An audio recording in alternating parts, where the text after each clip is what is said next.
Back in 2015, when the French defense minister arrived in Cairo to sign a €5.2 billion contract for the sale of 24 Rafale fighter jets to Egypt, Israel was forced to sit up and pay attention. However, since the arrival of the latest Rafale variants in Egypt, Israel is more concerned than it admits. Egypt's latest Rafale deliveries are not being ignored in Tel Aviv, even if Israeli officials rarely say so publicly. While Egypt and Israel remain formally at peace, their military planners don't operate on trust, they operate on capability, and Egypt's expanding Rafale force represents one of the most serious long-term air power developments Israel has faced from a neighboring state in decades. Israel's concerns are political and structural. Egypt is one of the Arab states with scale and sophistication, whilst Israel has faced capable adversaries before, but usually without numbers, or numbers without modern technology. Egypt now has large fleet-sized, modern 4.5 generation fighters, advanced long-range missiles, operational independence from Washington. This combination is rare and uncomfortable. Egypt is no longer a legacy air force slowly modernizing. It is becoming a high-end regional air power. Israel's traditional air doctrine relies on early detection, BVR dominance, first shot, first kill advantage. The Rafale armed with Meteor missiles directly challenges this. The Meteor missile outranges most Israeli AAMs currently in service, maintains energy deep into the engagement envelope, forces Israeli aircraft to defend earlier and disengage sooner. This shrinks Israel's margin of safety, particularly over the eastern Mediterranean, southern Israel-occupied Palestine, the Sinai corridor. Israel is no longer guaranteed to dictate BVR engagements uncontested. Israel is particularly concerned because Egypt is not operating Rafale in isolation. They are integrated into ground-based radar networks, long-range surface-to-air missile systems, AWACS and command infrastructure.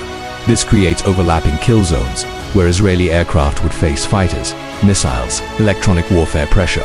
Even for the Israeli Air Force, this is not a trivial problem. Israel has historically focused on Hezbollah, Hamas, and Iran, but Egypt is different. Unlike non-state actors or distant adversaries, Egypt shares a long border, controls key air and maritime approaches, has strategic depth and sustainability. If Egypt ever shifts posture, even defensively, Israel must reallocate air assets, dilute focus elsewhere, and plan for multi-front contingencies. That alone is a strategic win for Cairo. Israel isn't passive, it is already adapting. Firstly, it is leaning heavily on the Lockheed Martin F-35. The F-35 is Israel's primary counter to Egypt's Rafales. Its role: penetrate defended airspace, collect intelligence on radar and fighter operations, strike high-value targets early.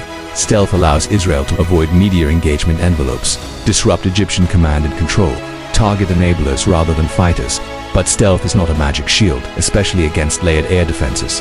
Secondly, Israel is expanding electronic warfare dominance. Israel places enormous emphasis on jamming, deception, cyber-electromagnetic warfare. The goal is not to dogfight Rafale, but to blind them, isolate them, deny them targeting data. This is where Israel still holds a strong advantage, but it requires constant investment and adaptation. Thirdly, investing in long-range standoff weapons.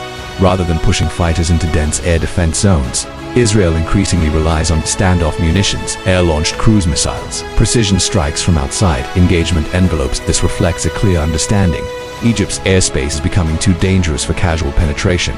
Number 4. Diplomatic and industrial pressure. Israel also counters Egypt indirectly, monitoring weapons integration very closely, pressuring partners to limit certain upgrades, accelerating its own acquisitions to stay ahead. Israel does not fully fear Egypt today, but it is clearly planning for tomorrow. The confirmed Pakistani Rafale shootdown in 2025 was studied closely in Israel, not as a failure of the aircraft but as a lesson in system warfare. Israel understands.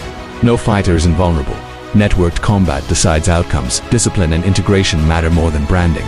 Egypt's Rafale are being embedded in exactly the kind of layered system Israel respects and fears. Israel still holds the edge, but Egypt has done something strategically profound. It has forced Israel to plan seriously for a southern air pier. That means resources diverted, assumptions challenged, margins narrowed. And in air power strategy, narrowing margins is how balance begins to shift. They are about leverage, deterrence, and strategic relevance, and Israel knows it.